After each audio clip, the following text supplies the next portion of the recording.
Eu tinha 77 anos quando descobri que conhecia minha própria família muito menos do que imaginava. E essa descoberta não veio de uma discussão, nem de um grito, nem de nenhuma cena que se pudesse contar de um jeito simples para uma vizinha na hora do cafezinho. Veio de uma caixa de costura, uma caixa de costura velha, com a tampa um pouco empenada, escondida atrás de uma pilha de cobertores no fundo do armário do quarto de hóspedes, na minha casa de esquina da Rua Tamoios, em Vila Isabel, aqui em Curitiba. Eu estava procurando documentos antigos, porque finalmente íamos vender aquela casa depois de mais de 40 anos. E foi ali, dentro daquela caixa que eu jurava conhecer cada centímetro, que encontrei um celular. Um celular que não era meu, que não era do meu marido. Desligado, com a tela rachada num canto, guardado entre carretéis de linha e um maço de agulhas enferrujadas, como se alguém tivesse escondido aquilo ali há muito tempo e nunca mais tivesse voltado para buscar. Eu me lembro exatamente da sensação que tive nas mãos quando segurei aquele aparelho. Não foi curiosidade, foi um peso que eu não sabia explicar, mas que o corpo sente antes da cabeça entender. Fiquei parada ali, na penumbra daquele quarto que dava para o quintal, com a luz fria da tarde de Curitiba entrando pela cortina meio puída, e pensei: isso aqui não devia estar aqui. E se você está me ouvindo agora, eu quero que você lembre dessa sensação, porque ela vai voltar várias vezes ao longo dessa história que eu vou te contar. Aquele aperto no peito de quem percebe, antes de qualquer prova, que uma verdade está prestes a vir à superfície. Antes de continuar, deixa eu te pedir uma coisa. Se você está chegando agora nesse canal, deixa o seu like, porque isso ajuda muito mais do que você imagina para essas histórias chegarem a outras pessoas. E se inscreve, porque eu tenho muito mais para contar depois dessa.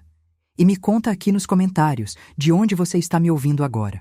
Eu adoro saber de qual cidade, de qual estado vocês estão acompanhando a vida dessa velha que já viveu de tudo um pouco. Meu nome é Helena Sampaio. Tenho 77 anos, sou viúva agora, mas durante a história que vou te contar, eu ainda era casada com Orlando, meu marido, com quem vivi 51 anos antes de ele partir. Morei a vida inteira nessa casa de esquina, com o muro baixo e o jasmineiro que insistia em crescer torto perto do portão, na Rua Tamoios, num bairro que para quem não é de Curitiba talvez não diga muita coisa, mas que para mim é o mundo inteiro. Vila Isabel é um bairro tranquilo, de ruas arborizadas, com aquele frio seco que pega a gente desprevenido mesmo em pleno verão, porque aqui em Curitiba o tempo nunca é uma coisa só. Pode fazer sol de manhã e cair uma garoa fininha de tardezinha, sem aviso, sem pedir licença. Eu sempre disse que essa cidade tem o temperamento de gente que guarda segredo. Bonita por fora, organizada, arrumadinha, mas com um frio interno que ninguém vê de longe. Quando cheguei nessa casa, com 26 anos, recém-casada, achava que ia morar ali só uns anos, até juntar dinheiro para algo maior. Acabei vivendo a vida inteira entre aquelas paredes. Foi ali que criei meus 2 filhos, Augusto, o mais velho, e Beatriz, minha caçula. E foi ali, décadas depois, dentro de uma caixa de costura esquecida, que minha vida virou de cabeça para baixo. Mas antes de eu te contar sobre o celular, sobre o vídeo, sobre tudo que vim a descobrir, eu preciso te levar para um tempo antes disso. Porque para você entender o tamanho do que eu vivi, você precisa entender primeiro o tamanho da ilusão em que eu vivia. Eu sempre fui orgulhosa da minha família. Não no sentido de vaidade boba, não é isso. Era um orgulho de quem constrói alguma coisa com as próprias mãos e vê aquilo de pé. Orlando trabalhou a vida inteira numa empresa de material de construção, ali pelos lados da Avenida 7 de Setembro, e eu cuidei da casa. E depois que os filhos cresceram, dei aulas particulares de costura para complementar a renda. Não fomos ricos, nunca fomos. Mas tínhamos o que precisávamos, e tínhamos, ou eu pensava que tínhamos, uma família unida. Augusto nasceu primeiro, em 1972. Foi um parto difícil, longo, e eu me lembro até hoje da enfermeira do Hospital de Clínicas dizendo que aquele menino vinha ao mundo com pressa de viver. Augusto sempre foi assim, decidido. Um pouco arredio quando criança, mas inteligente, e desde pequeno com um jeito de querer carregar responsabilidade nas costas que não era necessariamente dele para carregar. Acho que isso vem de ser o primeiro filho. A gente espera demais dos primeiros filhos, sem nem perceber que está fazendo isso. Beatriz veio 7 anos depois, em 1979. Minha caçula, diferente do irmão em quase tudo. Mais aberta, mais risonha quando pequena, sempre cantando pela casa, sempre com um caderninho de desenho debaixo do braço. Cresceu querendo ser professora, e foi exatamente isso que ela se tornou, dando aula numa escola estadual aqui mesmo em Curitiba, ali na região do Bigorrilho. Sempre tive um carinho diferente por Beatriz, não porque amasse menos o Augusto, mas porque com ela eu sentia que conseguia conversar de um jeito que não conseguia com meu filho mais velho. Augusto guardava as coisas para dentro. Beatriz, ao menos quando criança e quando jovem, dizia o que sentia. Por isso, quando o comportamento dela começou a mudar, há uns 2 anos antes de tudo isso que vou te contar agora, foi a primeira coisa que me deixou com a pulga atrás da orelha. Porque Beatriz, que sempre dizia o que sentia, de repente parou de dizer qualquer coisa. E o silêncio dela, naquela altura da vida, não era um silêncio comum. Era um silêncio com peso. Vou te explicar como isso começou a aparecer, porque foi tudo muito gradual, muito sutil, do tipo de coisa que só a gente que conhece bem uma pessoa percebe. Começou nos domingos. A nossa família sempre teve o costume, desde que os filhos eram pequenos, de almoçar juntos todo domingo, lá em casa na Rua Tamoios. Era uma tradição que eu levava muito a sério. Eu fazia o almoço, geralmente alguma coisa mais caseira, um feijão bem temperado, um frango com molho, às vezes um barreado quando o tempo estava mais frio, porque aqui no Paraná essas comidas de inverno têm um carinho especial. E todo domingo, sem exceção, durante anos e anos, Augusto e Beatriz vinham com seus respectivos cônjuges, sentavam naquela mesa grande de madeira que Orlando tinha comprado de um marceneiro da Vila Hauer, e a casa enchia de conversa, de risada, do barulho de talher em prato. Até que, de uns 2 anos para trás daquele momento em que encontrei o celular, Beatriz começou a chegar mais tarde nos domingos. No início, eu nem prestei muita atenção. Trânsito, compromisso, cansaço da semana de trabalho, qualquer mãe aceita essas explicações sem pensar 2 vezes. Mas depois ela começou a ir embora mais cedo também. E aí, sim, eu comecei a notar um padrão. Se você está me acompanhando até aqui, eu quero te perguntar uma coisa. Você já notou, na sua própria família, alguém que de repente começa a evitar um encontro, sem nunca dizer claramente por quê? Deixa um comentário me contando, porque eu acho que essa história vai tocar muita gente que já viveu algo parecido, mesmo sem ter passado pelo que eu passei depois. A coisa que mais me marcou e que hoje, olhando para trás, eu reconheço como o primeiro sinal de verdade, foi um domingo específico, num mês de maio, com aquele friozinho cortante que só Curitiba sabe dar, em que Augusto chegou um pouco mais tarde do que o normal, e Beatriz, que já estava na sala conversando com o marido dela, simplesmente levantou, sem dizer uma palavra, e foi para o quarto de hóspedes. Trancou a porta. Eu lembro de ficar ali, parada no corredor, olhando para aquela porta fechada, sem entender. Bati de leve. Beatriz, filha, você está bem? E ela respondeu de dentro, com a voz controlada, baixa, do jeito de quem está se esforçando para parecer normal. Estou sim, mãe. Só preciso de 1 minuto. 1 minuto que se tornou o almoço inteiro. Ela só saiu do quarto quando ouviu o carro de Augusto indo embora. Eu não dei muita importância naquele primeiro domingo, mas o padrão se repetiu, no domingo seguinte, e no outro depois desse. Toda vez que Augusto chegava, Beatriz encontrava um jeito de desaparecer da sala, de mudar de cômodo, de inventar uma ligação importante, de ir até a cozinha verificar algo que não precisava de verificação nenhuma. E quando finalmente os dois ficavam no mesmo ambiente, ela mal olhava para o irmão. Respondia perguntas dele de forma curta. Educada, mas curta. Como quem cumpre uma obrigação social sem nenhuma vontade. Eu comecei a perceber também que ela ia embora cada vez mais cedo. Inventava cansaço, inventava trabalho para resolver no dia seguinte, inventava dor de cabeça. E o pior, para mim, não era nem a desculpa em si. Era ver no rosto dela que aquilo não era cansaço de verdade. Era alívio. Alívio de poder ir embora. Uma mãe sabe reconhecer alívio no rosto do próprio filho.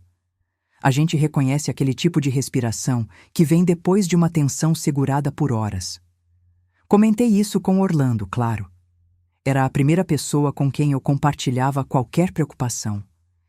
E ele, no início, riu de leve, daquele jeito carinhoso e um pouco condescendente que ele tinha. Helena, você sempre acha que tem algo escondido em tudo. São coisas de irmãos adultos. Eles tiveram as brigas deles quando crianças. Isso não é novidade nenhuma. Eu até tentei aceitar essa explicação. Augusto e Beatriz, quando jovens, brigaram bastante, como a maioria dos irmãos brigam. Discussões bobas, ciúme de atenção, aquelas coisas normais de infância e adolescência. Mas o que eu estava vendo agora não tinha o cheiro de mágoa antiga de infância. Tinha outro cheiro. Um cheiro de medo controlado. Se você está aí me escutando e talvez já sentiu isso também, essa diferença entre uma mágoa normal e um medo disfarçado de mágoa, eu quero saber.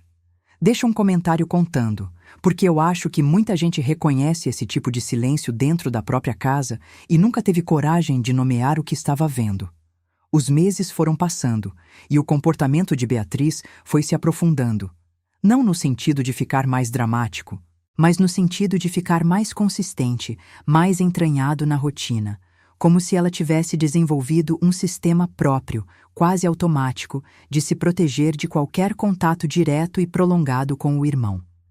Ela parou de aceitar convites para reuniões de família que envolvessem pernoite.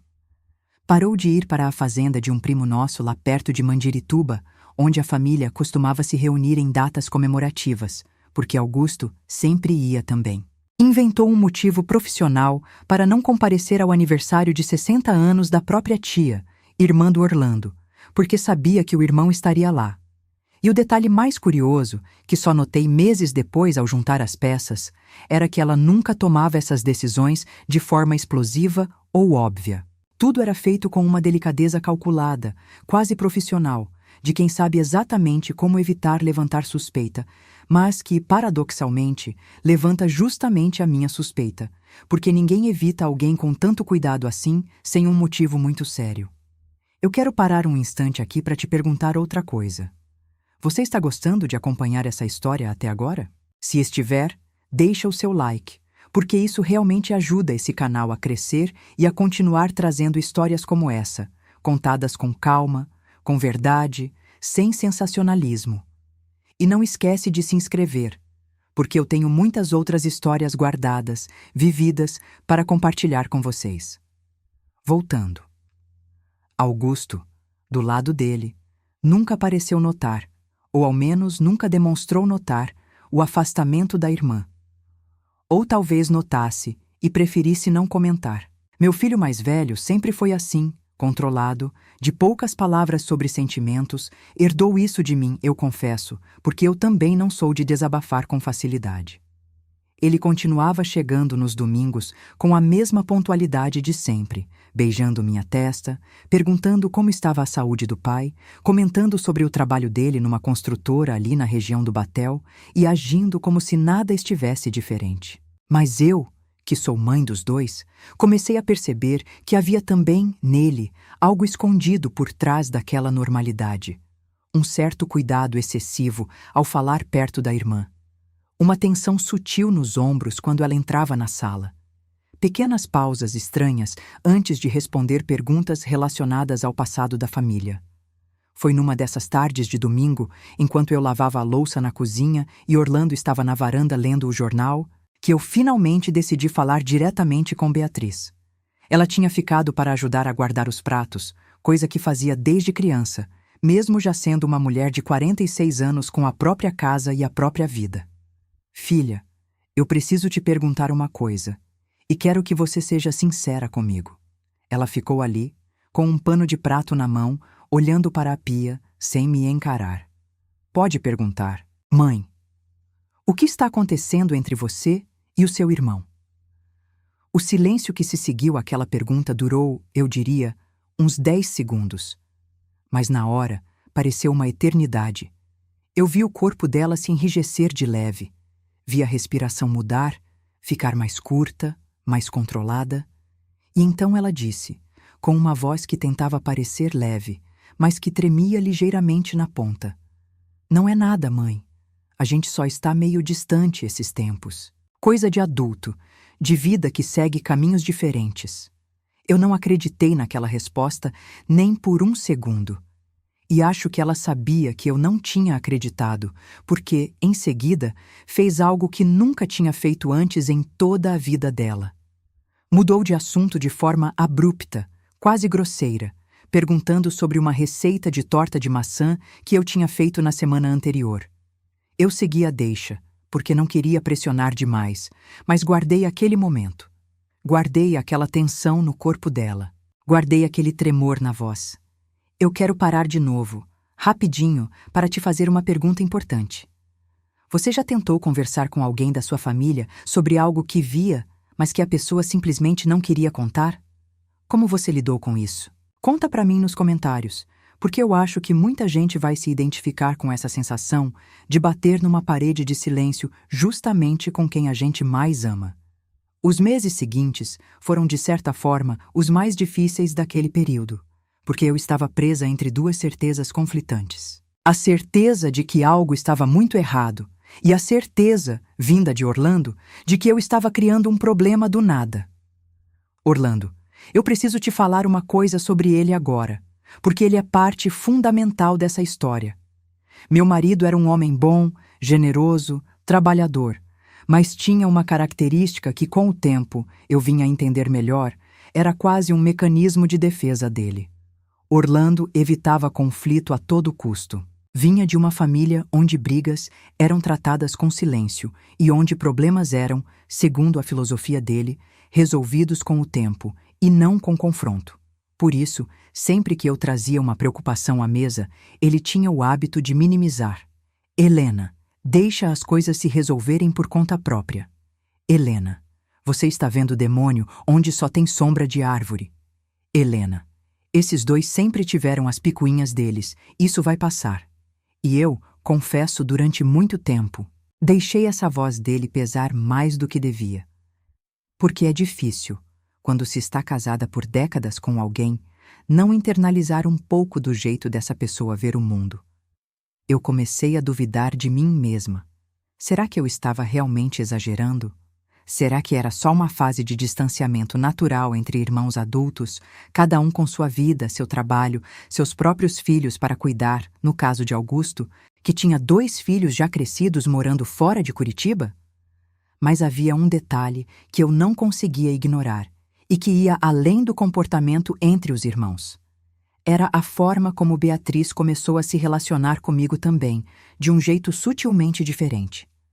Ela começou a fazer perguntas estranhas, em momentos aparentemente desconectados de qualquer assunto. Perguntas sobre o passado.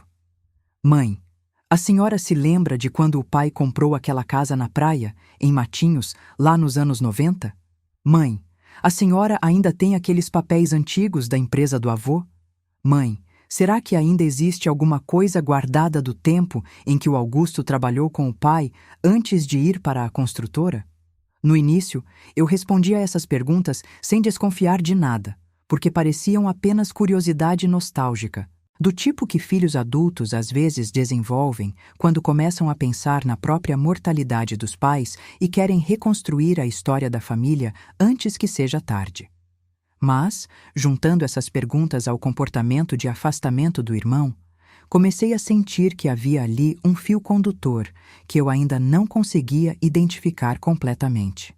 Eu preciso pausar de novo aqui, porque sinto que essa parte da história está ficando pesada, e eu quero te agradecer por estar comigo até aqui. Se você está gostando da narrativa, comenta para mim a palavra família, porque eu quero saber quem realmente está acompanhando com atenção. E não esquece de compartilhar esse vídeo com alguém que você ache que vai gostar de uma história contada com calma, sem pressa, do jeito que histórias de verdade merecem ser contadas. Foi numa dessas tardes, num sábado comum, sem nenhum motivo especial, além da decisão repentina de Orlando e eu finalmente colocarmos em ordem a ideia de vender a casa. Que tudo começou a se desenrolar. Já fazia tempo que conversávamos sobre isso. A casa da Rua Tamoios era grande demais para nós dois, com escadas que já estavam difíceis para os joelhos de Orlando, com um quintal que dava trabalho manter, com cômodos inteiros que não usávamos havia anos. Os filhos já tinham suas próprias casas, suas próprias vidas, e fazia sentido, na nossa idade, simplificar. Decidimos, então, começar a organizar os documentos da casa, papéis antigos, escrituras, contas de luz arquivadas sem nenhum motivo real, além do costume antigo de nunca jogar papel fora. E foi exatamente nessa tarefa que eu fui até o quarto de hóspedes. Abri o armário que ficava praticamente intocado havia anos e comecei a tirar caixas, uma por uma, para organizar o que ficava e o que ia para o lixo. Foi ali, atrás de uma pilha de cobertores de inverno que já nem usávamos mais, que encontrei a caixa de costura. Eu reconheci aquela caixa imediatamente. Tinha sido minha, anos atrás, quando ainda dava aulas particulares de costura para complementar a renda da casa. Mas eu tinha certeza, absoluta certeza, de que já tinha esvaziado aquela caixa há muito tempo, transferido o conteúdo para outra, mais nova, que usava no dia a dia. Aquela ali deveria estar vazia, ou, no máximo, guardando algumas sobras de tecido sem uso. Abri a tampa com curiosidade, sem nenhuma expectativa especial. E foi ali, entre carretéis de linha desbotados pelo tempo e um maço de agulhas enferrujadas, que vi o celular. Era um aparelho antigo, do tipo que já não se vê mais à venda, com a tela parcialmente trincada num dos cantos, a carcaça empoeirada, claramente guardado ali há muitos anos sem nenhum uso. Levantei aquele aparelho com as duas mãos, sentindo o peso dele, um peso pequeno, mas que de alguma forma parecia maior do que deveria ser. Eu fiquei ali, parada, olhando para aquele objeto, tentando entender. Não era meu. Tinha certeza absoluta de que não era meu. E também não era de Orlando, porque meu marido nunca tinha tido paciência para aparelhos eletrônicos. Sempre usou o mesmo telefone simples até os últimos anos de vida. Então, de quem era aquilo? E por que estava escondido ali, no fundo daquele armário, dentro de uma caixa que eu jurava conhecer por completo? Eu sei que isso pode parecer um detalhe pequeno, mas eu preciso que você entenda a sensação que tomou conta de mim naquele momento. Não foi curiosidade. Foi um aviso. O corpo sabe identificar um aviso antes da mente conseguir formular qualquer pensamento concreto. Antes de continuar contando o que aconteceu depois que tentei ligar aquele aparelho, eu quero fazer um pedido para vocês. Esse vídeo está demorando para chegar nas pessoas certas, e cada like, cada comentário, cada compartilhamento ajuda demais o algoritmo a entender que essa história precisa ser vista. Então, se você está envolvido nessa narrativa, se sente que quer saber o que tinha naquele celular, deixa seu like agora, comenta de onde você está assistindo e se inscreve no canal, porque a história que eu vou contar a partir daqui muda tudo o que vocês pensam sobre famílias que parecem perfeitas por fora. Levei o celular para a cozinha, sentei na mesma mesa onde, durante décadas, recebi meus filhos para o almoço de domingo e procurei, dentro de uma gaveta de utensílios, um carregador antigo que eu sabia que tínhamos guardado por puro acúmulo de coisas. Daquele jeito que a gente guarda fios e carregadores sem nunca jogar fora, achando que um dia vai precisar. Por sorte, ou talvez por destino, encontrei um carregador compatível. Conectei o aparelho na tomada perto do fogão e fiquei ali, sentada, esperando a telinha quebrada acender. Demorou. Os minutos pareciam horas. Orlando estava na sala, assistindo televisão, sem fazer ideia do que eu estava fazendo na cozinha. Eu não sei explicar por quê, mas algo dentro de mim me dizia para não chamá-lo ainda, para ver primeiro o que havia ali, antes de envolver mais alguém naquilo.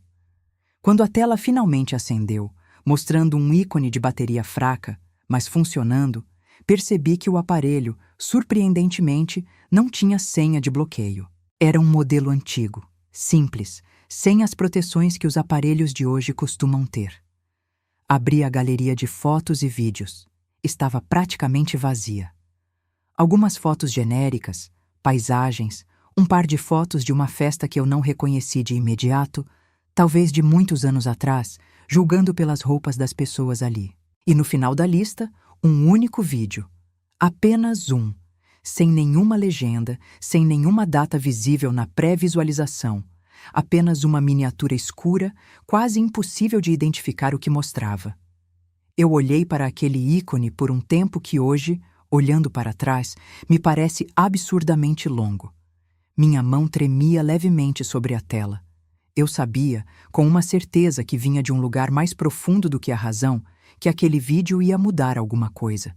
Não sabia o quê, mas sabia que ia mudar. Apertei o play.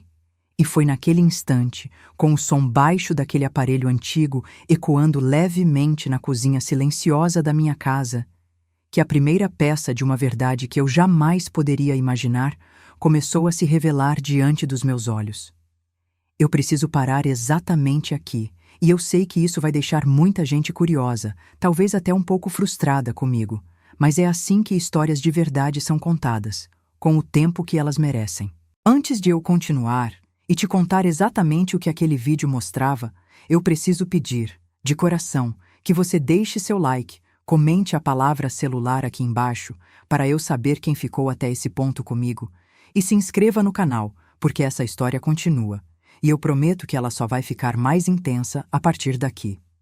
O vídeo durava pouco mais de 4 minutos. Eu assisti sentada naquela cadeira de madeira, a mesma em que eu sentava há décadas para descascar batatas, para tomar meu cafezinho da tarde, para conversar baixinho com Orlando sobre as contas do mês. E ali, naquele lugar tão familiar, tão impregnado de rotina e de normalidade, eu vi algo que rasgou completamente o tecido daquilo que eu acreditava ser a história da minha própria família. Antes de te contar exatamente o que apareceu na tela, eu preciso te dizer uma coisa com toda a clareza que consigo reunir agora, anos depois, contando essa história. Não havia nada de violento naquele vídeo. Não havia nenhuma cena que chocasse pelos olhos. O choque, o verdadeiro abalo, vinha de outro lugar. Vinha das palavras.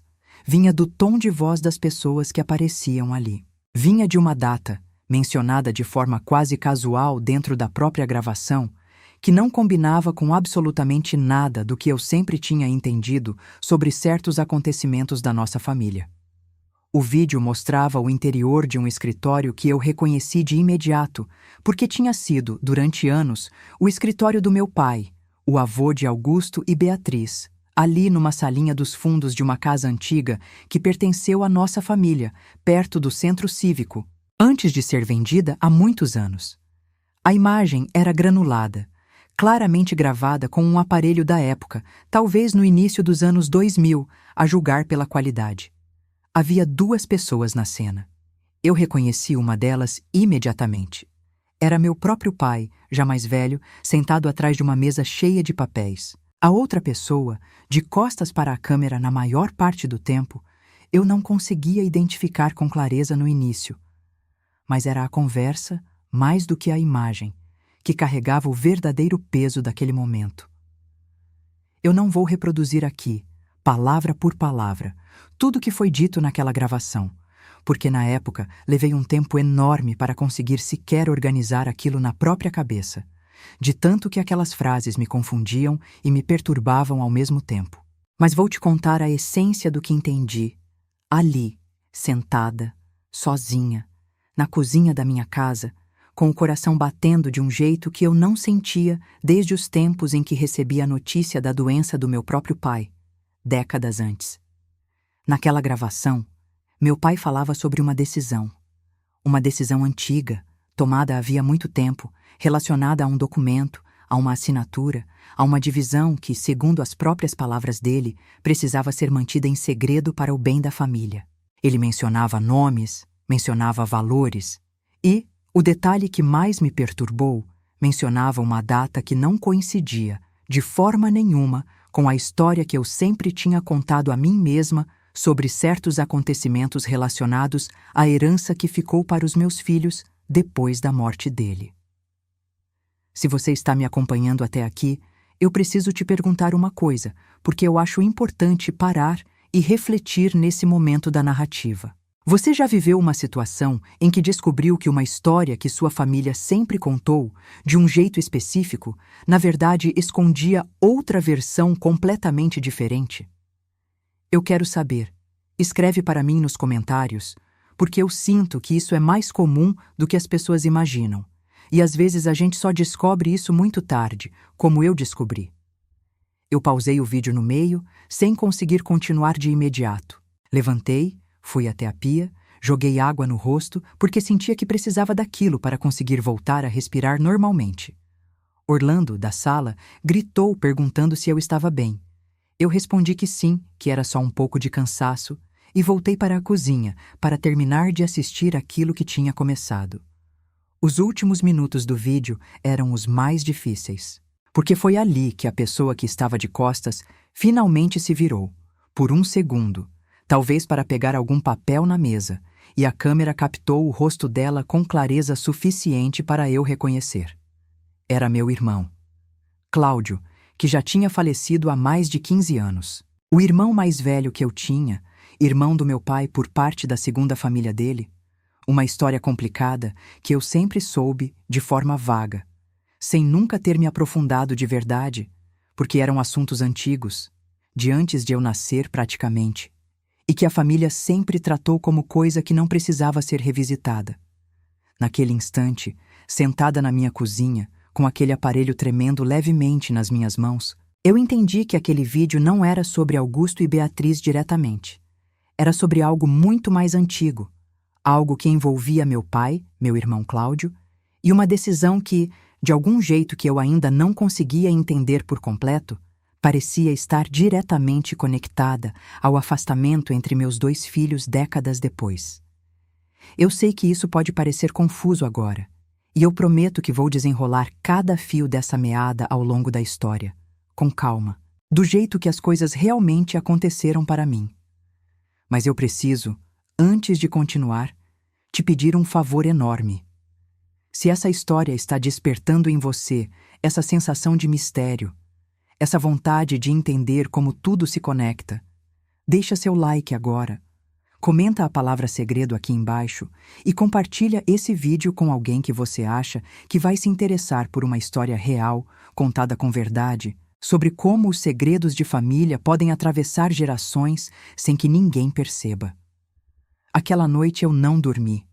Fiquei ao lado de Orlando na cama, o corpo dele relaxado, a respiração tranquila do sono profundo, enquanto eu olhava para o teto, repassando mentalmente cada palavra daquele vídeo, tentando encaixar as peças, tentando entender por que aquilo tinha sido gravado, por que tinha sido escondido e, principalmente, por que tinha acabado dentro de uma caixa de costura no fundo do armário da minha própria casa. Quem teria colocado aquele celular ali? E quando? Eu repassei mentalmente a história da minha família com um cuidado que nunca tinha empregado antes. Meu pai, Anísio Sampaio, tinha sido um homem trabalhador, dono de uma pequena fábrica de móveis aqui em Curitiba, que prosperou bem nos anos 70 e 80, antes de praticamente quebrar na crise econômica que atravessou o país naquela época. Ele teve 2 casamentos. O primeiro, do qual nasceu meu irmão Cláudio, terminou ainda nos anos 40, em circunstâncias que a família sempre tratou com uma delicadeza estranha, quase um silêncio combinado. O segundo casamento foi com minha mãe, Yolanda, e fui eu a única filha desse segundo casamento. Cláudio, sendo bem mais velho do que eu, quase 20 anos de diferença, nunca foi alguém muito presente na minha infância.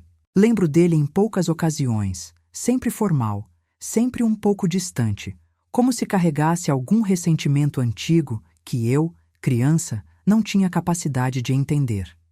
Quando cresci, ouvi comentários vagos sobre desentendimentos relacionados à herança do nosso pai, sobre divisões de bens que tinham acontecido de um jeito que deixou Cláudio insatisfeito, mas nunca ninguém me contou os detalhes reais. Era um daqueles assuntos que, na nossa família, simplesmente não se tocava. Eu cresci aceitando aquele silêncio como normal, como se fizesse parte da paisagem. Mas agora, décadas depois, segurando aquele celular, eu entendia que aquele silêncio nunca tinha sido normal. Tinha sido construído, cuidadosamente mantido.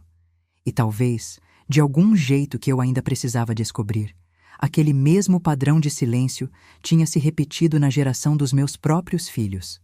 No dia seguinte, decidi que precisava entender melhor o conteúdo daquele vídeo antes de tomar qualquer atitude precipitada. Assisti de novo, anotando em um caderno cada detalhe que conseguia captar. Os nomes mencionados, os valores citados, ainda que de forma vaga. A data específica que meu pai pronunciava em determinado momento, uma data que, eu tinha quase certeza, não coincidia com a data oficial da partilha de bens que sempre nos foi contada. Eu preciso parar um pouco aqui, porque sinto que essa parte da história exige uma reflexão importante. Será que você, ouvindo isso agora, já parou para pensar em quantas histórias dentro da sua própria família talvez tenham essa mesma característica?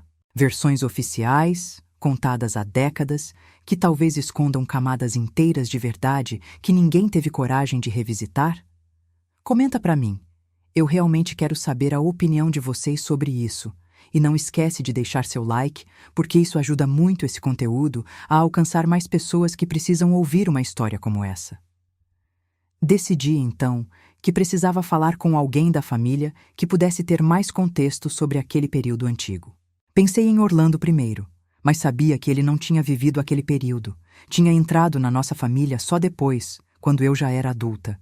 Pensei em alguma prima mais velha, mas a maioria já tinha falecido ou morava longe, em outros estados, perdida há anos do nosso contato mais próximo.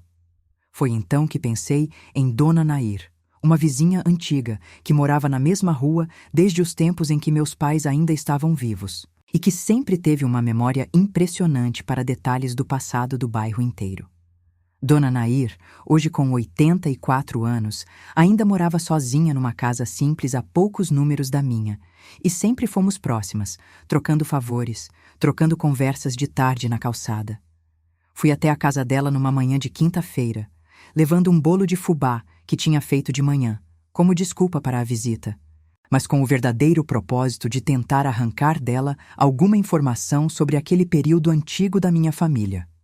Conversamos sobre amenidades por um tempo, o clima, a saúde, as novidades do bairro, até que finalmente consegui trazer o assunto que realmente me interessava. Dona Nair, a senhora se lembra de quando meu pai e meu irmão Cláudio tiveram aquele desentendimento lá nos anos antigos sobre a herança? Ela ficou em silêncio por um instante, removendo as migalhas de bolo da mesa com um gesto automático, e então respondeu com uma cautela que imediatamente me alertou. Lembro sim, Helena. Foi uma época difícil para sua família. Seu pai tomou uma decisão naquela época que ele dizia ser para proteger todo mundo, mas que deixou muita gente magoada. Que decisão, Dona Nair? Ela me olhou por um instante e percebi nos olhos dela aquela mesma hesitação que eu já tinha visto tantas vezes no rosto de Beatriz nos últimos meses. O olhar de quem sabe mais do que está disposto a contar. Isso é uma história antiga, Helena. Não sei se cabe a mim contar. Eu insisti, com delicadeza, explicando que tinha encontrado algo, sem entrar em detalhes específicos sobre o celular, e que precisava entender melhor aquele período para poder compreender coisas que estavam acontecendo agora, décadas depois, dentro da minha própria família. Foi então que Dona Nair me contou algo que mudou completamente a direção das minhas investigações. Helena, seu pai fez um acordo com seu irmão Cláudio, há muitos anos, antes mesmo de você se casar. Um acordo sobre uma parte de terra que a família tinha, lá no interior, perto de Lapa. Só que esse acordo nunca foi cumprido do jeito que tinha sido prometido. E isso criou uma rachadura entre os dois que nunca se fechou de verdade. Eu fiquei ali, absorvendo aquela informação, tentando entender como aquilo se conectava ao que eu tinha visto no vídeo. Mas, Dona Nair, isso tem alguma relação com Augusto e Beatriz? Com meus filhos? E foi aí que ela disse a frase que, eu acho, marcou definitivamente o rumo dessa história inteira. Helena, eu não sei dizer com certeza, Mas eu sei que, há alguns anos, vi seu filho Augusto vindo até aqui conversar comigo, perguntando coisas parecidas com as que você está me perguntando agora. Eu fiquei paralisada. Augusto tinha vindo até Dona Nair, fazendo perguntas sobre aquele mesmo passado antigo? Por quê? E quando exatamente isso tinha acontecido? Eu vou te contar exatamente o que descobri sobre isso, mas antes preciso pedir, de coração, que você continue comigo nessa jornada. Se você já chegou até aqui, é porque essa história está tocando alguma coisa dentro de você, e eu agradeço profundamente por isso. Deixa seu like, se inscreve no canal e comenta para mim a palavra herança, porque eu quero saber quem está realmente entendendo a complexidade dessa trama que está se revelando aos poucos, do jeito que a vida real costuma revelar as coisas, sem pressa, em camadas. Voltei para casa naquela tarde com a cabeça fervilhando de perguntas novas. Se Augusto tinha ido até Dona Nair perguntar sobre aquele passado antigo, significava que ele já sabia ou suspeitava de alguma coisa relacionada àquela história muito antes de eu sequer encontrar o celular. E se ele sabia, será que Beatriz também sabia? Será que o afastamento entre os dois não era sobre uma briga recente, mas sobre algo que vinha sendo descoberto gradualmente há anos, escondido de mim e de Orlando? Decidi então que precisava confrontar Augusto diretamente. Não com acusações, mas com perguntas sinceras, do jeito que uma mãe deveria poder fazer com um filho adulto, esperando, talvez ingenuamente, uma resposta igualmente sincera. Liguei para ele numa terça-feira, pedindo que viesse até a casa sozinho, sem nenhum motivo aparente além de querer conversar. Ele estranhou o pedido, claro, porque normalmente nossas conversas aconteciam nos domingos, em família, mas aceitou vir na quarta-feira seguinte, à noite, depois do trabalho. Aquela espera entre a ligação e o encontro foi uma das mais angustiantes da minha vida. Eu não conseguia dormir direito, repassando mentalmente o que diria, como abordaria o assunto, sem parecer estar acusando, sem fazer com que ele simplesmente se fechasse, como Beatriz tinha feito tantas vezes quando eu tentava me aproximar. Orlando, durante esse período, percebeu que algo estava diferente em mim. Claro, depois de tantos anos juntos, seria impossível esconder completamente. Mas eu ainda não tinha contado a ele sobre o celular, sobre o vídeo, sobre a conversa com Dona Nair. Não porque quisesse esconder dele especificamente, mas porque eu mesma ainda não tinha conseguido organizar aquilo na minha própria cabeça de um jeito que fizesse sentido o suficiente para compartilhar. Quero fazer uma pausa aqui para te perguntar uma coisa importante. Você acha que eu deveria ter contado para Orlando imediatamente? Ou você entende minha hesitação em querer entender melhor antes de envolver mais alguém? Eu realmente quero saber sua opinião sobre isso. Porque até hoje, olhando para trás, eu mesma tenho dúvidas sobre se fiz a coisa certa. Comenta para mim e não esquece de deixar seu like, porque isso realmente importa para que essa história continue alcançando mais pessoas. Na noite marcada, Augusto chegou pontualmente às 7h30, como sempre fazia questão de ser. Trouxe consigo aquele jeito sério, profissional, que carregava desde jovem, vestindo ainda a roupa do trabalho, uma calça social e uma camisa que mostrava sinais de um longo dia na construtora. Sentamos na sala, Orlando conosco, porque eu não tinha conseguido, no fim das contas, pedir que ele se ausentasse sem levantar suspeitas ainda maiores sobre o que estava acontecendo. Comecei com cautela, perguntando sobre o trabalho, sobre a família dele, sobre amenidades, até finalmente conseguir reunir coragem para perguntar diretamente. Augusto, eu encontrei uma coisa na casa, organizando para a mudança. Um celular antigo, escondido numa caixa de costura? Você sabe alguma coisa sobre isso? O silêncio que se seguiu àquela pergunta foi, sem exagero nenhum, um dos momentos mais tensos que já vivi dentro daquela sala. Vi o rosto do meu filho mudar completamente. Vi a cor sumir dele por um instante. Vi as mãos dele, antes relaxadas sobre os joelhos, se fecharem em punho, quase imperceptivelmente. Mas eu, sua mãe, percebi. Mãe, onde você encontrou isso? A voz dele, antes firme, agora vinha num tom mais baixo, mais contido.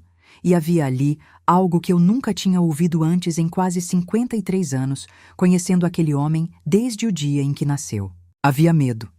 Eu sabia, naquele exato instante, sentada na minha própria sala, com Orlando ao meu lado, completamente perdido sobre o que estava acontecendo, que tinha tocado em algo profundo, algo que meu filho mais velho carregava havia muito tempo, e que aquela noite seria apenas o começo de uma jornada que eu jamais poderia imaginar quando comecei aquela manhã, simplesmente procurando documentos antigos para organizar uma mudança. Eu preciso parar exatamente aqui, porque o que aconteceu depois daquela pergunta, a reação completa de Augusto, o que ele finalmente começou a revelar naquela noite, e como isso se conecta com tudo que Beatriz vinha escondendo durante todos aqueles meses, merece ser contado com todo o cuidado e toda a atenção que essa história exige. Antes de continuarmos, eu quero, de coração, agradecer a cada um de vocês que ficou comigo até aqui, que sentiu, junto comigo, o peso dessas descobertas. Deixa seu like, se inscreve no canal para acompanhar o desenrolar completo dessa história, comenta aqui embaixo o que você acha que Augusto estava escondendo e compartilha esse vídeo com alguém que você sabe que vai se emocionar com uma história real sobre os silêncios que existem dentro de toda a família, mesmo as que parecem mais unidas por fora. Eu volto, na sequência, para contar exatamente o que aconteceu naquela noite e tudo que vim a descobrir depois disso. Augusto ficou ali, sentado naquele sofá onde tinha sentado tantas vezes ao longo da vida, desde menino fazendo lição de casa até homem adulto trazendo netos meus para visitar, e por um instante que pareceu não ter fim, ele simplesmente não conseguiu falar. Vi o pomo de Adão dele se mover, engolindo algo que parecia mais difícil do que qualquer palavra. Orlando, ao meu lado, olhava de um para o outro, perdido, porque até aquele momento ele não fazia ideia de que eu tinha encontrado qualquer coisa, muito menos um celular escondido dentro de uma caixa de costura. Augusto, eu perguntei de novo, com a voz mais firme do que eu sentia por dentro, o que é esse celular? De quem ele era? Meu filho passou a mão pelo rosto. Um gesto que ele fazia desde criança, quando estava prestes a chorar e tentava se conter, e finalmente falou, num tom tão baixo que eu precisei me inclinar para escutar. Mãe, esse celular era do tio Cláudio. Orlando, ao escutar aquilo, se ajeitou na cadeira, claramente sem entender a dimensão do que estava sendo dito, mas eu senti o chão da sala se inclinar sutilmente debaixo dos meus pés. Cláudio, meu irmão, falecido há mais de 15 anos, que durante toda a minha vida foi tratado como uma figura distante, quase um parêntese na história da família, alguém de quem se falava pouco e sempre com cautela. Como você sabe disso, Augusto? Como você sabe que esse celular era dele? Foi então que meu filho começou a contar, em pedaços, com pausas longas entre cada frase, como se cada palavra precisasse ser arrancada de um lugar muito profundo dentro dele. Uma história que ele tinha carregado sozinho durante anos. Se você está comigo até aqui, eu preciso te pedir uma coisa antes de continuar contando o que Augusto revelou aquela noite. Essa parte da história é importante e eu quero que mais pessoas cheguem até ela. Deixa o seu like, comenta a palavra verdade aqui embaixo. E se você ainda não se inscreveu no canal, esse é o momento, porque eu sinto que essa narrativa vai te marcar de um jeito que poucas histórias conseguem.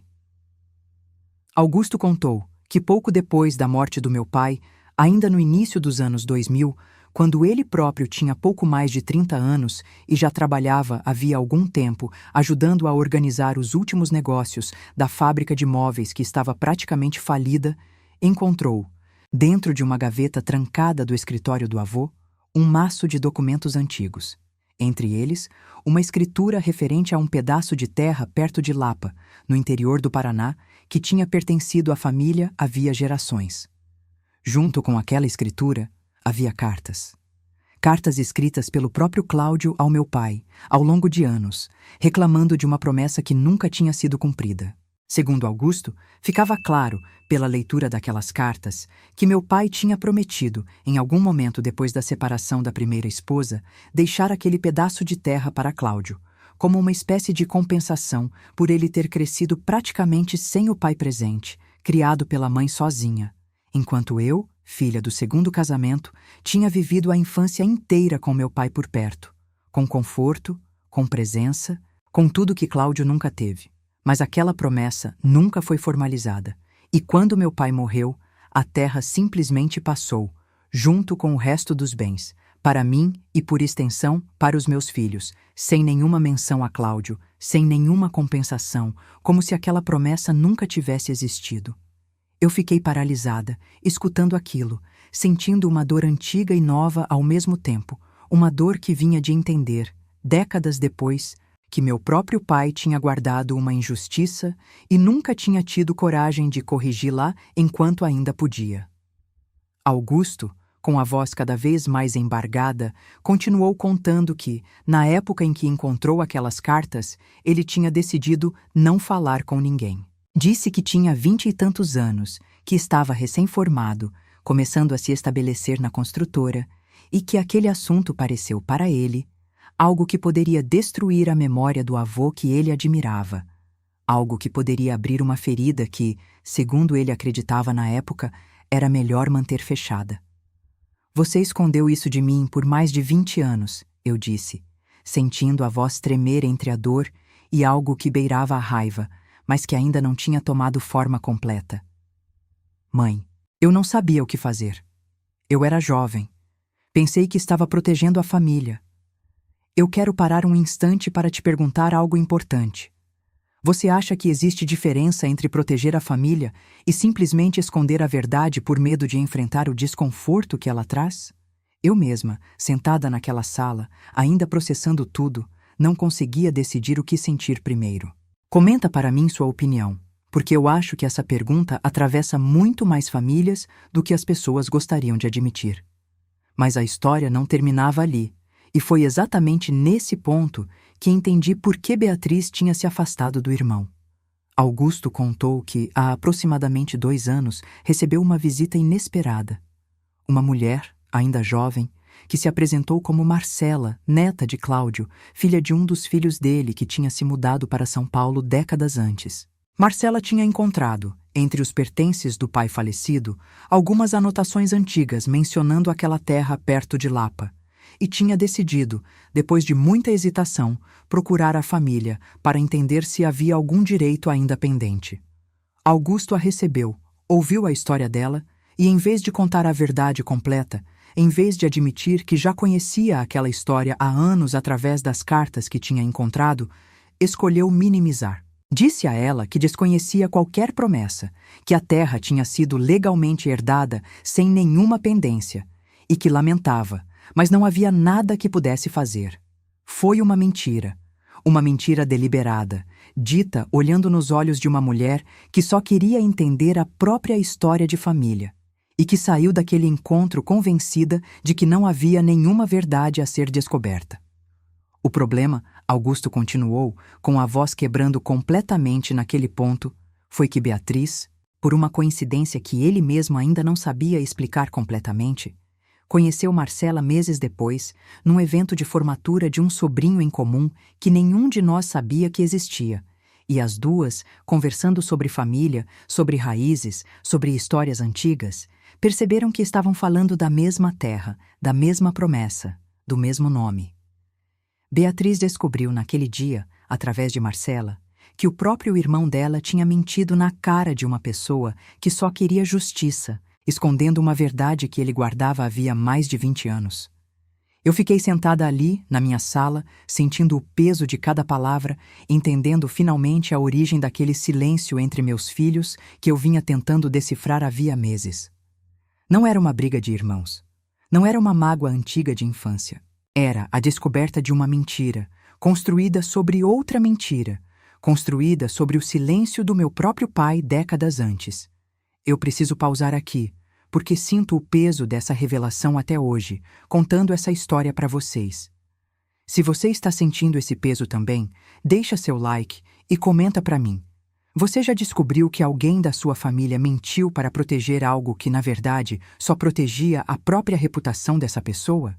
Eu quero entender se essa sensação de desilusão é algo que muita gente carrega também. Porque comigo, naquela noite, foi como se o chão da minha própria história tivesse se movido. Orlando, ao escutar tudo aquilo, ficou em silêncio por um longo tempo. E então perguntou a Augusto, com uma calma que escondia uma decepção profunda: Filho, por que você nunca nos contou nada disso? Nem para mim, nem para sua mãe. E Augusto, finalmente cedendo ao peso de tantos anos carregando aquilo sozinho, começou a chorar, ali sentado naquele sofá, um homem de 53 anos, chorando como eu não o via fazer desde a adolescência. Porque eu tinha vergonha, pai. Vergonha do que o avô fez, e depois vergonha do que eu mesmo fiz quando escondi a verdade de Marcela. Eu não sabia como desfazer aquela mentira sem destruir tudo. E quanto mais o tempo passava, mais difícil ficava voltar atrás. Naquela noite, eu não consegui dormir de novo, pela segunda vez naquela semana. Fiquei pensando em quantas pessoas, ao longo de décadas, tinham escolhido o silêncio em vez da verdade, e como cada escolha individual tinha construído, tijolo por tijolo, um muro que separava agora meus 2 filhos de um jeito que talvez nunca se reparasse completamente. Mas eu ainda precisava entender uma coisa. Onde, exatamente, aquele celular tinha entrado nessa história? Se era de Cláudio, como tinha ido parar dentro de uma caixa de costura na minha própria casa, escondido por tanto tempo sem que eu soubesse?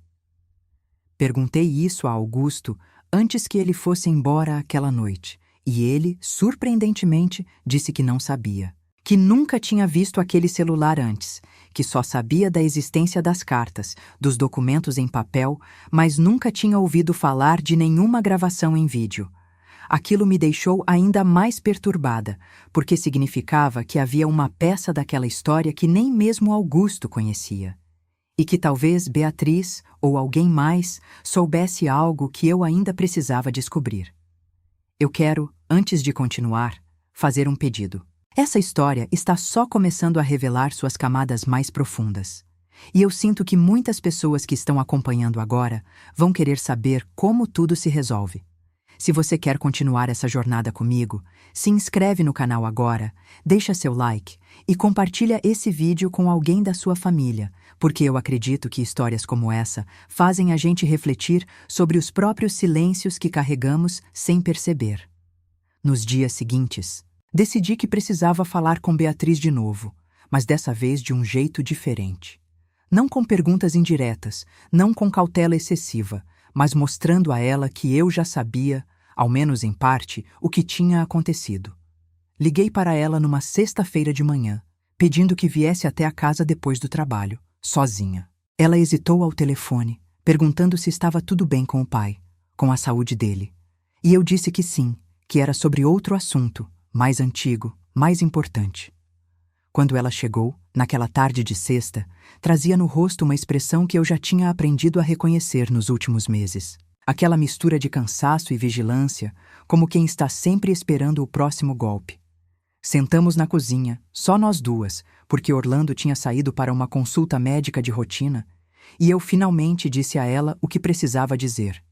Filha, eu sei sobre a terra em Lapa. Sei sobre Marcela. Sei o que Augusto fez. Beatriz ficou completamente imóvel por um instante. E então, pela primeira vez em meses, eu vi os olhos dela se enchendo de lágrimas, sem nenhuma tentativa de esconder. A senhora sabe há quanto tempo, mãe? Há poucos dias. Augusto me contou tudo, depois que eu encontrei um celular escondido na casa, um celular que pertenceu ao tio Cláudio. Beatriz me olhou com uma expressão de choque genuíno e então sussurrou, quase para si mesma: um celular? Que celular? Foi nesse momento que eu entendi que havia ainda mais segredos por descobrir, porque Beatriz parecia genuinamente surpresa com a existência daquele aparelho, o que significava que ela não tinha sido a pessoa que escondeu aquilo ali, e que, portanto, havia uma terceira pessoa envolvida nessa história que eu ainda não tinha identificado. Eu vou te contar exatamente o que Beatriz revelou naquela tarde, mas antes preciso pedir, mais uma vez, que você continue comigo. Estamos chegando numa parte da história em que cada revelação puxa outra, e eu quero ter certeza de que você está aqui, junto comigo, sentindo cada camada dessa verdade se revelando. Deixa seu like, comenta a palavra Marcela aqui embaixo e se inscreve, porque eu prometo que o que vem a seguir vai mudar completamente o jeito como você está entendendo essa história até agora. Beatriz, depois de se recompor um pouco, começou a contar a versão dela daquela história, que coincidia em muitos pontos com o que Augusto tinha dito, mas trazia também detalhes novos. Ela confirmou que tinha conhecido Marcela naquele evento de formatura, e que as duas, ao conversar sobre família, perceberam a coincidência. Beatriz contou que, ao saber da mentira de Augusto, sentiu uma raiva tão profunda que mal conseguiu olhar para o irmão nos meses seguintes, porque para ela, professora, alguém que ensinava todos os dias sobre ética, sobre verdade, sobre responsabilidade, descobrir que o próprio irmão tinha mentido descaradamente para proteger uma injustiça antiga foi como perder um pedaço da confiança que ela tinha em quem ele era. Mas, mãe, eu nunca contei nada para a senhora ou para o pai, porque eu também tinha medo. Medo de que isso destruísse a família. Medo de que a senhora, na sua idade, não suportasse mais essa revelação. Eu fiquei guardando isso para mim, tentando proteger vocês dois, do mesmo jeito que o Augusto disse que estava tentando proteger a memória do avô. Eu escutei aquilo, e algo dentro de mim se quebrou um pouco mais, porque entendi naquele instante que toda aquela história, desde a decisão original do meu pai décadas antes, até o silêncio de Augusto, até o silêncio de Beatriz, era construída sobre a mesma lógica perigosa. A ideia de que proteger alguém significava esconder a verdade dessa pessoa, em vez de confiar que ela teria força para lidar com o que fosse revelado. Eu preciso parar aqui de novo, porque sinto que essa reflexão é importante demais para passar batido. Quantas vezes, na sua própria vida, alguém escondeu algo de você dizendo que era para te proteger?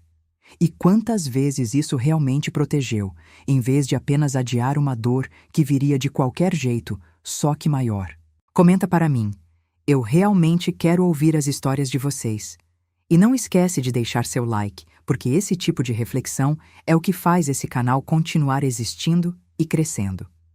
Antes de Beatriz ir embora aquela tarde, perguntei a ela diretamente se sabia alguma coisa sobre quem poderia ter escondido aquele celular dentro da minha casa. Ela pensou por um longo momento e então disse algo que me deixou ainda mais intrigada. Mãe, será que não foi o próprio avô? Será que ele não escondeu isso aqui, na casa da senhora, em algum momento antes de morrer, sem que ninguém soubesse? Aquela possibilidade fazia sentido, de um jeito perturbador. Meu pai, nos últimos anos de vida, antes de falecer, passou um período morando comigo e Orlando, depois que ficou viúvo da minha mãe e não conseguia mais cuidar de si mesmo sozinho na casa antiga. Ele dormiu, durante meses, exatamente naquele quarto de hóspedes, onde, décadas depois, eu encontraria aquela caixa de costura escondida no fundo do armário. Será que meu próprio pai, sabendo do peso daquela gravação, daquela conversa registrada com Cláudio, tinha escondido o celular ali, dentro da minha casa, talvez como uma forma de preservar a prova de uma promessa que ele próprio nunca tinha tido coragem de cumprir? Será que era essa a maneira dele de alguma forma, deixar uma porta aberta para a verdade, mesmo sem conseguir, em vida, atravessar essa porta?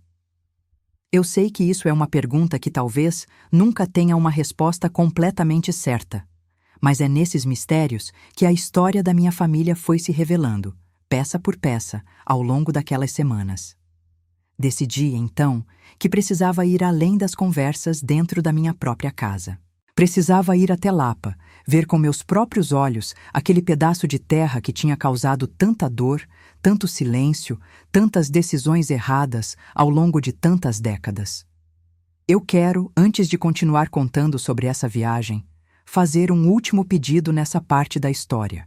Se você sente que essa narrativa está te ensinando algo sobre os silêncios da sua própria família, sobre como pequenas mentiras se acumulam até pesar mais do que qualquer verdade dita tarde demais, compartilha esse vídeo agora com alguém que você ama. Deixa seu like, se inscreve e fica comigo, porque a próxima parte dessa história vai me levar a lugares e a pessoas que eu nunca imaginei que precisaria revisitar na minha vida. A viagem até Lapa não é longa, partindo de Curitiba. Pouco mais de 1 hora de estrada, atravessando aquela paisagem que vai gradualmente trocando o concreto da cidade por colinas verdes, plantações e aquele ar mais limpo, mais frio ainda, que caracteriza o interior do Paraná. Eu fiz aquele caminho num sábado de manhã, sozinha no carro, porque tinha decidido, depois de muito pensar, que aquela parte da jornada precisava ser feita sem a presença de Orlando, de Augusto ou de Beatriz. Eu precisava ver aquele lugar com meus próprios olhos, sem nenhuma outra voz interferindo na minha percepção. Antes de te contar o que encontrei lá, eu quero te fazer uma pergunta que talvez pareça simples, mas que eu acho profundamente importante.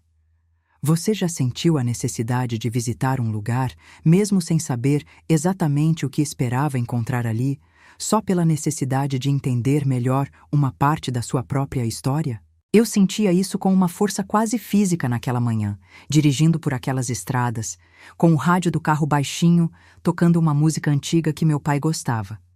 Comenta pra mim se você já viveu algo parecido, porque eu acho que essa sensação de precisar voltar às raízes para entender o presente é mais universal do que imaginamos.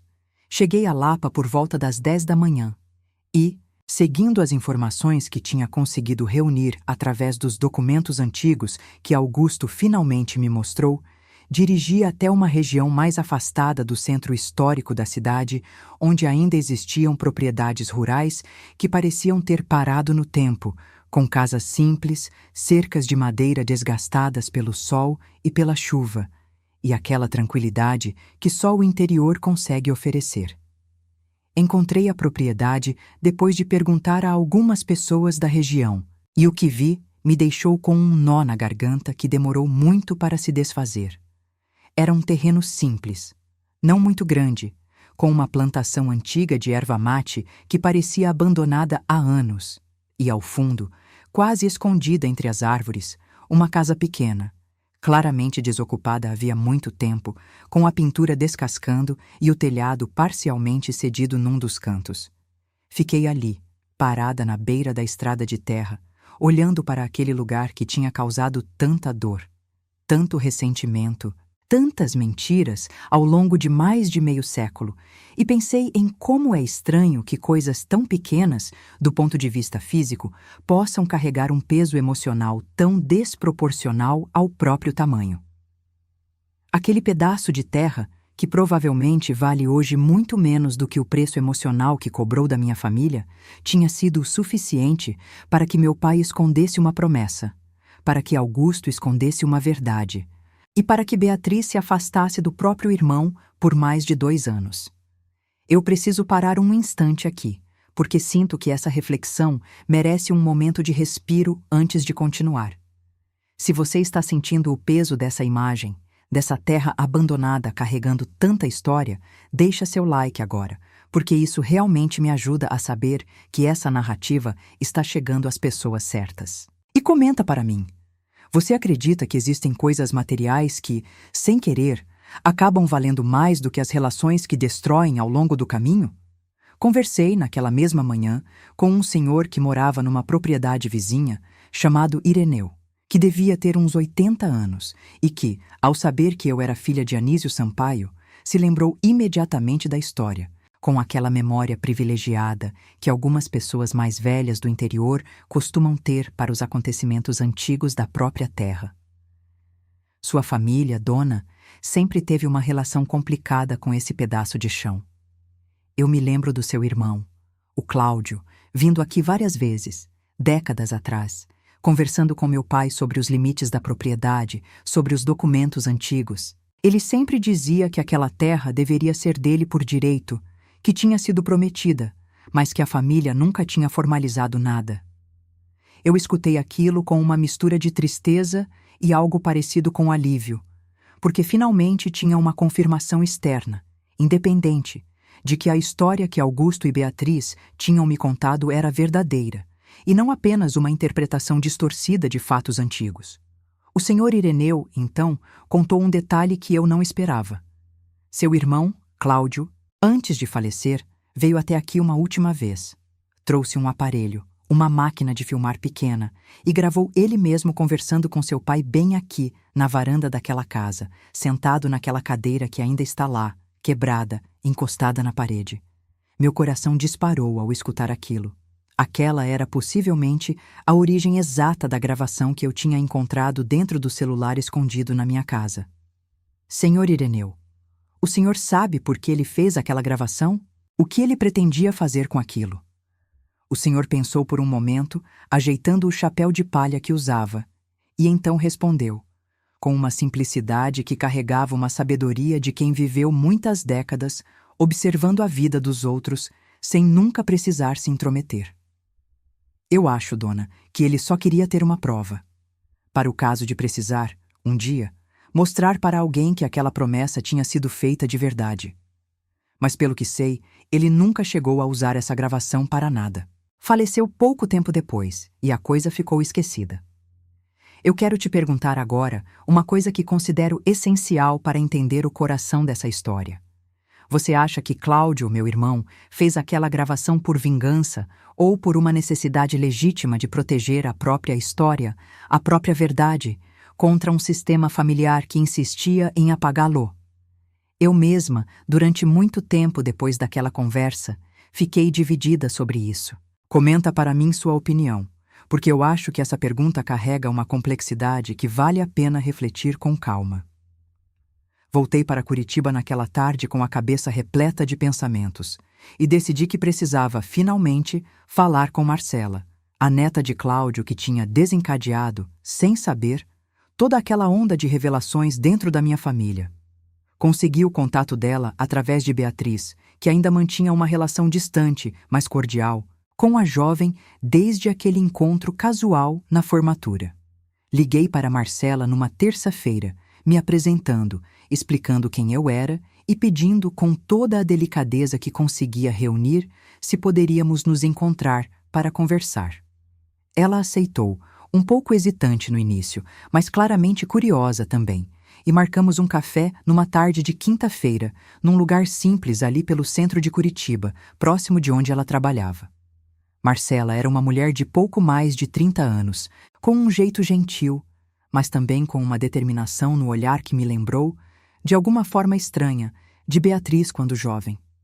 Conversamos por quase 2 horas e ela me contou, com detalhes que eu ainda não conhecia, sobre a vida do próprio pai, filho de Cláudio, que tinha crescido ouvindo histórias sobre aquela terra prometida e nunca entregue, e sobre o ressentimento que isso tinha causado dentro daquele lado da família por gerações.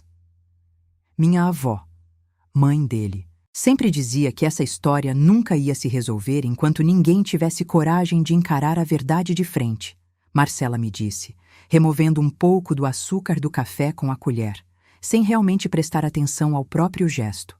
Eu acho que ela tinha razão. Eu perguntei a ela, então, se ela guardava algum tipo de rancor pela minha família, pela situação que se desenrolou, pela mentira que Augusto tinha contado a ela. Ela ficou em silêncio por um momento e então respondeu de um jeito que me marcou profundamente. Dona Helena, eu não vim até vocês buscando dinheiro, nem buscando aquela terra de volta. Eu vim buscando uma resposta. Só queria entender por que meu bisavô foi tratado daquele jeito pela própria família. E quando seu filho me disse que não sabia de nada, que não havia nenhuma pendência, eu senti que estava sendo tratada como se minha história nem importasse.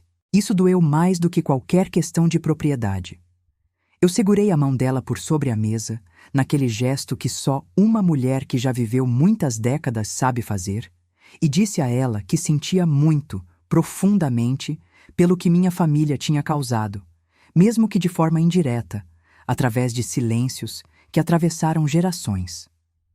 Eu preciso parar aqui de novo, porque esse encontro com Marcela foi um dos mais emocionantes que vivi durante toda essa jornada de descobertas. Se você está sentindo esse peso emocional também, eu peço, de coração, que deixe seu like agora, porque histórias como essa, sobre reparação, sobre escuta, sobre reconhecer o erro dos próprios antepassados, merecem ser vistas por mais pessoas. E comenta para mim. Você acredita que é possível reparar, de alguma forma, dívidas emocionais que atravessam gerações, mesmo sem reverter completamente o passado? Depois daquele encontro, eu voltei para casa com uma clareza diferente sobre o que precisava fazer. Não bastava mais entender a história sozinha, guardada dentro de mim, repassando fragmentos com Augusto, com Beatriz, com Dona Nair, com o senhor Ireneu, com Marcela. Era hora de reunir todos os pedaços, todas as pessoas envolvidas, e finalmente colocar a verdade completa na mesa, de uma vez por todas. Conversei com Orlando naquela noite, contando tudo o que tinha descoberto na viagem a Lapa e no encontro com Marcela. Meu marido, que durante décadas tinha o hábito de minimizar conflitos, dessa vez ficou em silêncio por um longo tempo, e então disse algo que me surpreendeu. Helena, eu acho que você precisa reunir todo mundo. Augusto, Beatriz e até essa menina, a Marcela, se ela aceitar vir. Porque enquanto essa história ficar espalhada em pedaços, conversada separadamente com cada um, ela nunca vai se fechar de verdade. Eu concordei, sentindo um misto de alívio e medo, porque sabia que reunir todos aqueles pedaços numa única sala significaria confrontar, de uma vez, décadas de silêncio acumulado, e eu não tinha certeza se a nossa família, do jeito que ela existia até aquele momento, sairia intacta do outro lado. Antes de continuar contando como organizei esse encontro, eu quero pedir, mais uma vez, que você fique comigo nessa jornada. Estamos chegando perto de um momento decisivo dessa história, e eu sinto que cada detalhe que compartilhei até aqui vai fazer sentido de um jeito mais profundo quando todos esses fios finalmente se encontrarem. Se inscreve no canal, deixa seu like, comenta a palavra reunião aqui embaixo e compartilha esse vídeo com alguém que você acha que precisa entender como pequenas mentiras, repetidas ao longo de décadas, podem acabar pesando mais do que qualquer verdade dita tarde demais. Decidi que o encontro aconteceria na minha própria casa, na Rua Tamoios, no mesmo lugar onde, durante mais de 4 décadas, recebemos a família para os almoços de domingo, e onde, mais recentemente, encontrei aquele celular que desencadeou toda essa avalanche de revelações. Levei alguns dias para organizar tudo. Conversei individualmente com Augusto, explicando que precisávamos enfrentar aquilo juntos, como família, e que eu esperava dele a coragem de finalmente assumir perante todos o que tinha escondido por tanto tempo. Ele, depois de muita resistência inicial, concordou, talvez sentindo que já não tinha mais forças para continuar carregando aquele peso sozinho. Conversei também com Beatriz, que aceitou participar, mas pediu, com a voz ainda carregada de mágoa, que eu garantisse que aquele encontro não seria apenas um teatro de reconciliação forçada, mas um espaço real onde a verdade pudesse finalmente ser dita sem filtros. E por fim, com uma hesitação maior do que eu esperava, liguei para Marcela, convidando a participar também, explicando que aquele encontro poderia trazer algum tipo de fechamento, não apenas para a minha família, mas também para a história que ela própria carregava sobre o bisavô. Ela aceitou, depois de pensar por alguns dias, dizendo que sentia que devia isso à memória do próprio Cláudio. Eu também decidi que levaria o celular, com o vídeo, para aquele encontro, porque entendi, ao longo daquelas semanas de descobertas, que a verdade contada apenas em palavras, repassada de boca em boca, sempre carrega o risco de ser distorcida, minimizada ou esquecida. Mas aquela gravação, com a voz do meu próprio pai, com o rosto do meu próprio irmão, carregava um peso que nenhuma palavra contada depois conseguiria substituir. Eu sei que vocês devem estar curiosos para saber exatamente o que aconteceu naquele encontro. E eu prometo, com toda sinceridade, que vou contar cada detalhe. Mas antes, eu preciso fazer uma última pausa nessa parte da história, porque sinto que esse momento, o momento de reunir finalmente todos os fios dessa história numa única sala, merece ser contado com todo o cuidado, com toda a atenção, sem pressa. Se você chegou até aqui, eu quero agradecer, de coração, por ter caminhado comigo através de cada revelação, cada descoberta, cada pedaço dessa verdade que foi se desenrolando ao longo de semanas inteiras da minha vida. Deixa seu like, Se ainda não se inscreveu no canal, esse é o momento, porque eu prometo que o desfecho dessa história vai te tocar profundamente. Comenta aqui embaixo o que você imagina que vai acontecer quando toda a família se reunir para assistir aquele vídeo completo, juntos, de uma vez por todas. E compartilha esse vídeo com alguém que você ama, porque eu acredito de verdade que histórias como essa nos ensinam que os segredos guardados por tempo demais sempre encontram um jeito de vir à superfície, e que a única escolha que realmente temos é decidir como vamos enfrentá-los quando esse momento chegar.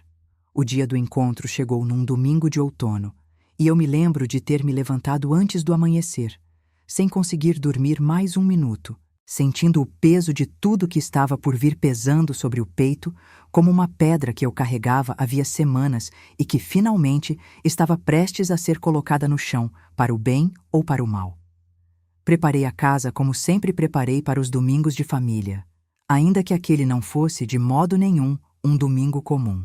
Arrumei a mesa grande de madeira na sala de jantar, a mesma que Orlando tinha comprado décadas antes de um marceneiro da Vila Hauer, mas não coloquei pratos, nem talheres, nem nenhuma das comidas que costumava preparar. Aquele encontro não era para comer junto, era para escutar junto. Antes de contar o que aconteceu naquela tarde, eu quero mais uma vez agradecer a cada uma das pessoas que caminharam comigo até esse ponto da história. Se você ficou até aqui, acompanhando cada descoberta, cada revelação, cada silêncio que fui desvendando ao longo dessas semanas, eu sinto que você já faz parte dessa jornada de um jeito que palavras dificilmente conseguem explicar. Deixa seu like agora, porque isso realmente importa, e comenta para mim a palavra reconciliação, porque eu quero saber quantos de vocês chegaram comigo até essa parte final, prontos para entender como tudo se resolveu. Augusto chegou primeiro, por volta das 14h, vestido de forma mais simples do que costumava se vestir nos domingos, sem aquele ar de pressa profissional que sempre carregava. Trazia no rosto uma expressão que eu nunca tinha visto antes nele, uma mistura de exaustão e algo que parecia, finalmente, alívio antecipado, como quem sabe que está prestes a colocar para fora um peso carregado havia tempo demais. Beatriz chegou em seguida, sozinha, porque tinha pedido ao marido que ficasse em casa naquele dia, dizendo que aquilo era um assunto que precisava ser resolvido apenas entre quem realmente fazia parte daquela história antiga.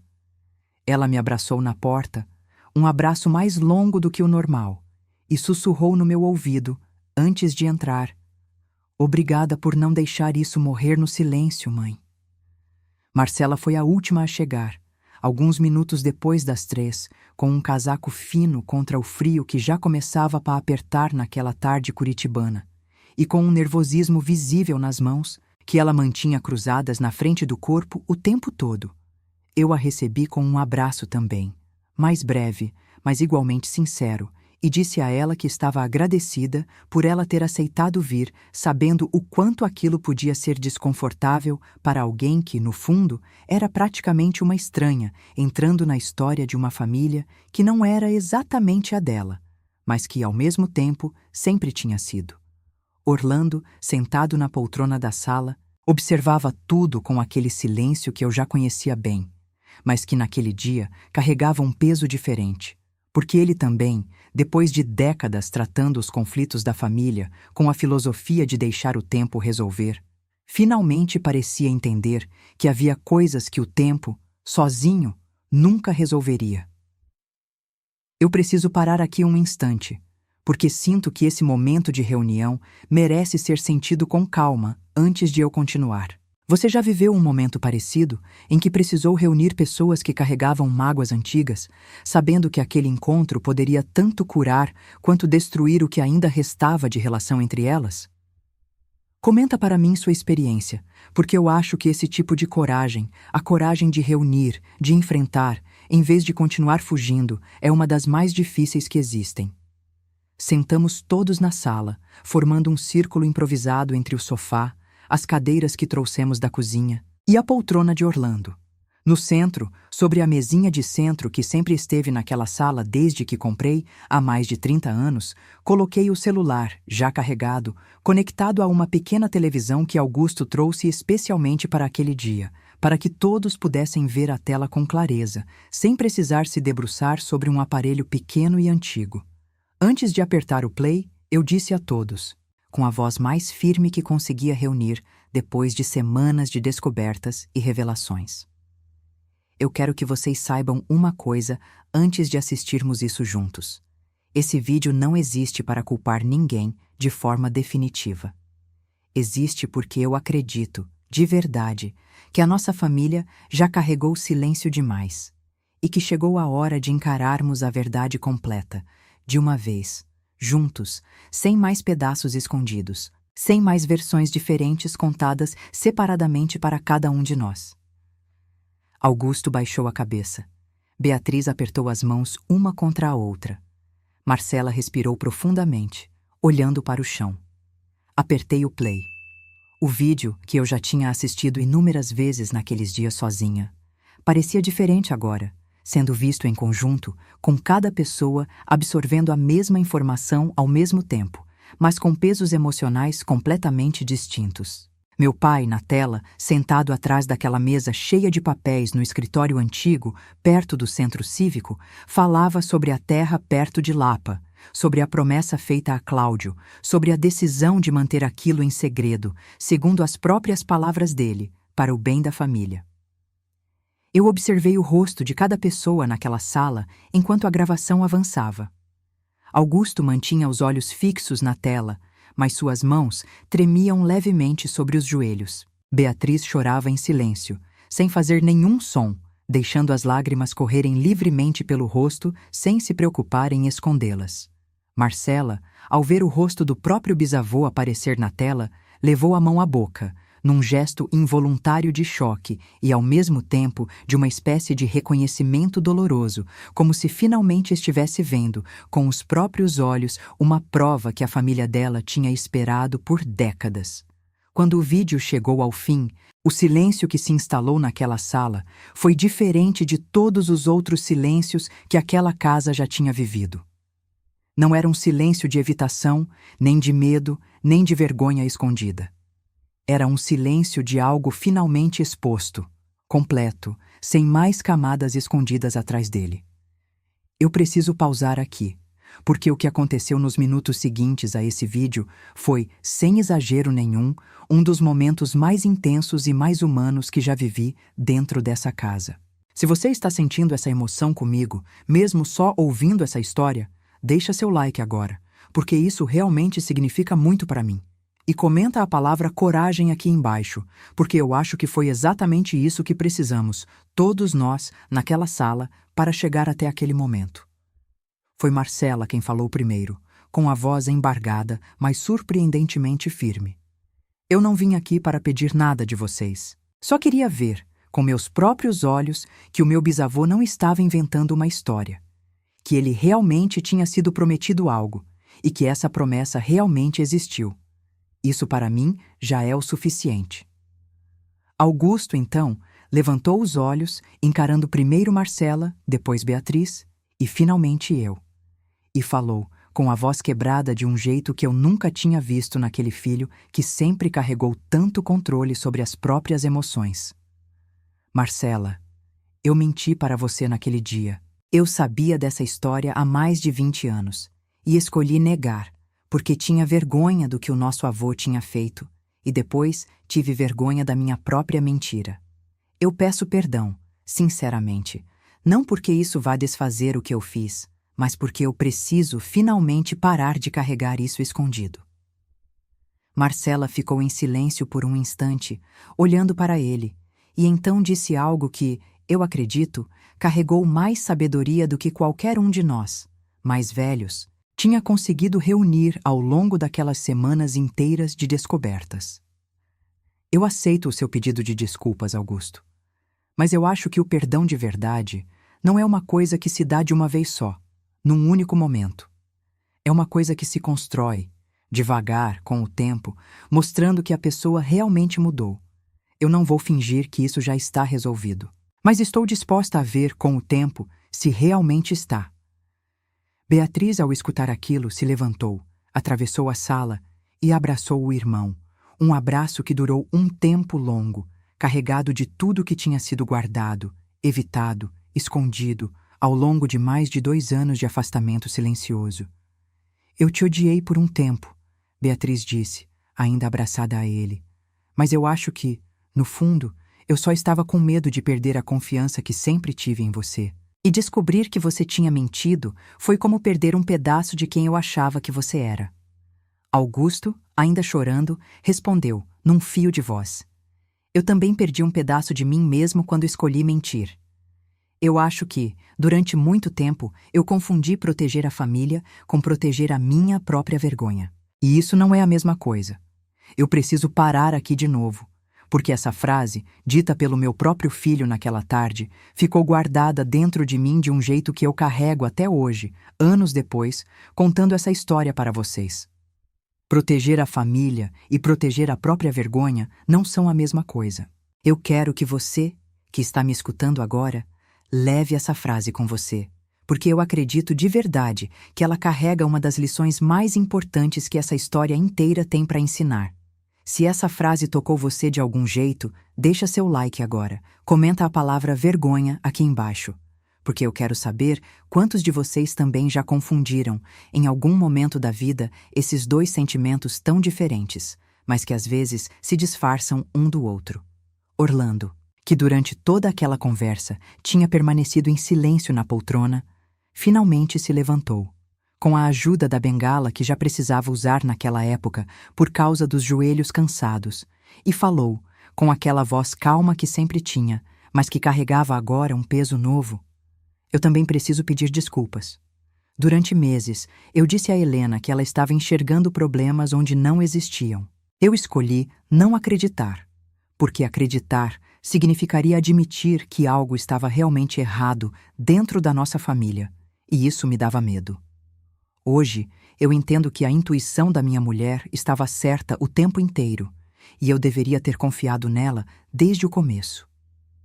Eu senti, ao escutar aquelas palavras, uma onda de emoção que misturava décadas de casamento, de pequenas concordâncias e discordâncias, de momentos em que eu mesma duvidei de mim, por causa daquela mesma filosofia de evitar conflito que Orlando sempre carregou. E entendi, naquele instante, que aquele pedido de desculpas, vindo de um homem que raramente admitia estar errado, valia mais do que qualquer outra coisa que ele poderia ter dito. Conversamos, naquela tarde, por mais de 3 horas. Cada pessoa, ao seu próprio tempo, trouxe à mesa pedaços que ainda faltavam, perguntas que ainda precisavam de respostas, mágoas que precisavam ser ditas em voz alta, para finalmente perderem parte do peso que carregavam quando ficavam guardadas em silêncio. Decidimos juntos que a terra perto de Lapa, aquele pedaço pequeno de chão que tinha causado tanto sofrimento ao longo de mais de meio século, seria formalmente repartida com uma parte destinada a Marcela e à família dela, como um reconhecimento tardio, mas sincero, daquela promessa antiga que meu próprio pai nunca tinha tido coragem de cumprir em vida. Eu sei que isso não desfaz décadas de silêncio, eu disse a Marcela naquele dia, mas é o que ainda está ao nosso alcance fazer, e eu acredito que isso vale mais do que continuar fingindo que essa história nunca existiu. Marcela aceitou, com lágrimas nos olhos, dizendo que aquele gesto significava para ela mais do que qualquer valor material que aquela terra pudesse representar. Significava ser, finalmente, reconhecida. Eu preciso fazer uma pausa importante aqui, porque sinto que chegamos ao coração emocional dessa história inteira.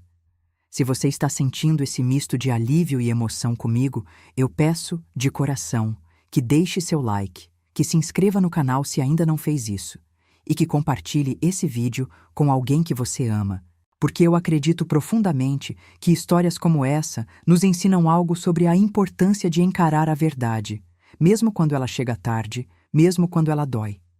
Os meses que se seguiram àquele encontro não foram de transformação instantânea, e eu preciso ser sincera com vocês sobre isso, porque eu não quero contar essa história de um jeito que pareça mais fácil do que realmente foi.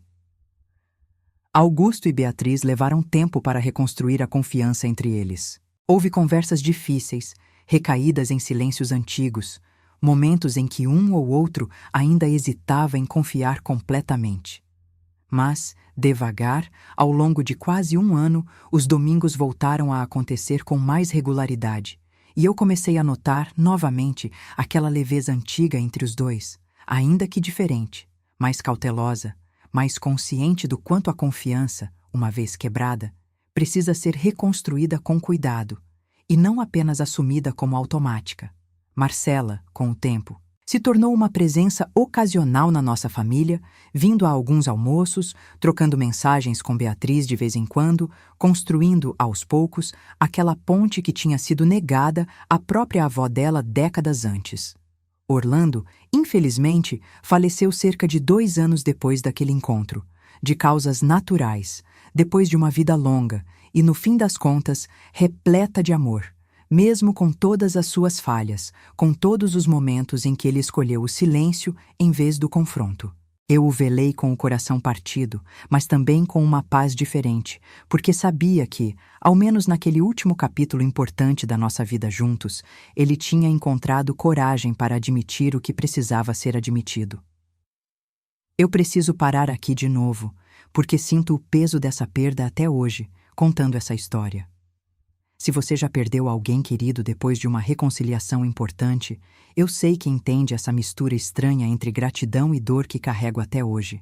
Comenta para mim, eu realmente quero saber se você já viveu algo parecido. E deixa seu like, porque isso me ajuda a saber que essa história está chegando a corações que entendem o peso real da vida. Hoje, contando essa história para vocês, anos depois daqueles acontecimentos, eu já não moro mais naquela casa da Rua Tamoios. Vendemos finalmente pouco tempo depois do falecimento de Orlando. E eu me mudei para um apartamento mais simples, mais fácil de cuidar, ainda aqui em Vila Isabel, porque eu nunca conseguiria me afastar completamente desse bairro que carrega tantas décadas da minha vida. Mas levei comigo, entre as poucas coisas que escolhi guardar daquela casa antiga, a caixa de costura. Vazia agora, sem nenhum celular escondido dentro dela, sem nenhum segredo guardado nas suas dobras de tecido e linha. Guardo ela hoje numa estante da sala do meu apartamento, não como lembrança de dor, mas como lembrança de que, mesmo as coisas mais simples, mais comuns do nosso dia a dia, podem guardar verdades que a gente nunca imaginaria e que cabe a nós, quando essas verdades aparecem, decidir se vamos enfrentá-las ou continuar fingindo que elas não existem.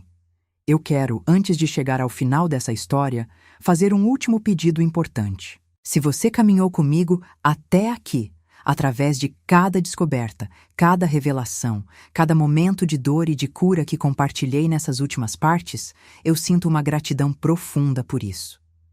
Deixa seu like agora.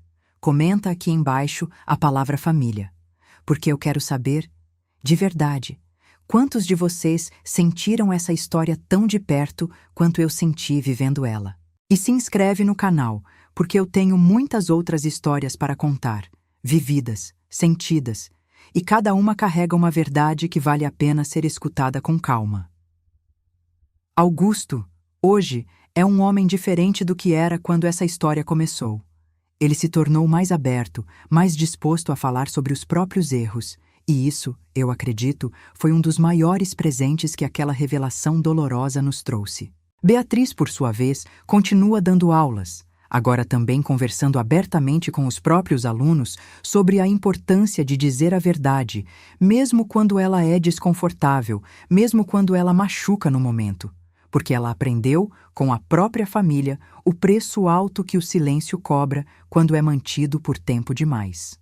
E eu, Helena Sampaio, hoje com 77 anos, viúva, sentada agora na sala desse apartamento que ainda guarda o cheiro de café passado todas as manhãs, entendo, talvez mais do que em qualquer outro momento da minha vida, que famílias raramente se desfazem por causa de uma única tragédia grande, de um único acontecimento devastador que todo mundo possa apontar com facilidade. Elas se desfazem lentamente, silenciosamente, através de pequenas mentiras repetidas, de pequenas omissões que parecem inofensivas no momento em que são escolhidas, mas que se acumulam ano após ano, década após década, até que um dia, sem que ninguém perceba claramente quando isso aconteceu, a confiança que sustentava aquela família já não existe mais do jeito que existia antes. A verdade, eu aprendi, não é apenas sobre fatos corretos contados de forma precisa. É sobre a coragem de permitir que as pessoas que amamos enfrentem a realidade completa, em vez de protegê-las com versões editadas, suavizadas, que no fundo protegem mais a nossa própria vergonha do que o bem-estar delas. Meu pai pensou que estava protegendo a família ao esconder aquela promessa feita a Cláudio. Augusto pensou que estava protegendo todos ao mentir para Marcela. Beatriz pensou que estava me protegendo ao guardar aquele segredo sozinha por tanto tempo. E eu, ao longo de tantos anos, também escolhi, às vezes, acreditar no silêncio de Orlando, em vez de confiar na minha própria intuição. Cada um de nós, ao seu jeito, confundiu proteção com omissão. E foi precisamente essa confusão, repetida geração após geração, que quase destruiu os laços mais importantes da nossa família. Eu quero deixar para você, que está me escutando agora, um convite sincero.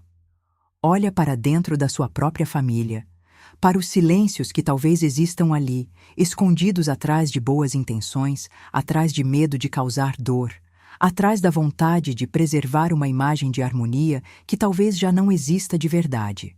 E pergunte a si mesmo se esses silêncios estão realmente protegendo alguém, ou se estão apenas adiando uma dor que mais tarde talvez chegue muito maior do que precisaria ser. A vida me ensinou, através dessa história inteira, que algumas mentiras parecem pequenas demais para importar no momento em que escolhemos contá-las. Mas o tempo tem um jeito cruel de transformar pequenas mentiras em muros enormes, difíceis de derrubar. E quando finalmente decidimos derrubá-los, descobrimos que o preço de ter esperado tanto tempo é muitas vezes mais alto do que o preço que teríamos pago se tivéssemos enfrentado a verdade desde o início. Eu não me arrependo de ter aberto aquela caixa de costura. Não me arrependo de ter assistido aquele vídeo, de ter ido até Lapa, de ter conversado com Marcela, de ter reunido toda a família naquela sala para finalmente colocar a verdade completa diante de todos nós. Porque, ainda que o caminho tenha sido doloroso, ainda que algumas feridas continuem, até hoje, parcialmente abertas, eu sei que escolhemos finalmente parar de alimentar o silêncio que vinha destruindo a nossa família. Devagar. Há mais de meio século. E se essa história te ensinou alguma coisa, eu peço que você leve essa lição com você, para a sua própria vida, para a sua própria família.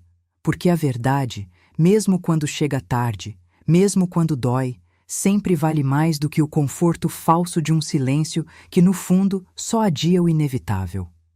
Eu quero agradecer, de coração, a cada uma das pessoas que ficaram comigo durante essa jornada inteira, desde o momento em que encontrei aquele celular escondido dentro da caixa de costura, até esse momento final, em que finalmente compartilho com vocês como tudo se resolveu. Essa história representa para mim muito mais do que um simples relato de família. Representa uma lição de vida que eu carrego com profunda gratidão, mesmo com toda a dor que ela trouxe pelo caminho. Se você ficou até aqui, do começo ao fim dessa narrativa, eu peço que deixe agora um comentário com a palavra silêncio, porque eu quero saber, de verdade, quem realmente acompanhou essa história inteira e entendeu o peso dessa palavra dentro de tudo que foi contado. Deixa também o seu like, porque isso ajuda imensamente esse canal a continuar existindo e a continuar trazendo histórias reais, contadas com calma, com respeito e com verdade. Se você ainda não se inscreveu, esse é o momento, porque eu tenho muitas outras histórias guardadas dentro do coração, esperando para serem contadas. E por fim, eu peço que você compartilhe esse vídeo com alguém que você ama. Talvez exista, dentro da sua própria família, um silêncio antigo que precise, finalmente, encontrar coragem para ser quebrado. Talvez essa história chegue até a pessoa certa, no momento certo, e ajude alguém a escolher a verdade antes que seja tarde demais. De coração, eu agradeço por terem caminhado comigo através de cada descoberta, cada lágrima, cada pequena reconciliação que essa história trouxe. Cuidem das pessoas que vocês amam. Falem o que precisa ser dito, mesmo quando isso é difícil. E nunca subestimem o poder que uma única verdade, contada com coragem, pode ter para reconstruir aquilo que décadas de silêncio quase destruíram. Até a próxima história, com todo o carinho dessa velha que aprendeu, da maneira mais difícil possível, que família de verdade não é aquela que nunca enfrenta conflitos, mas aquela que encontra coragem para atravessá-los juntos.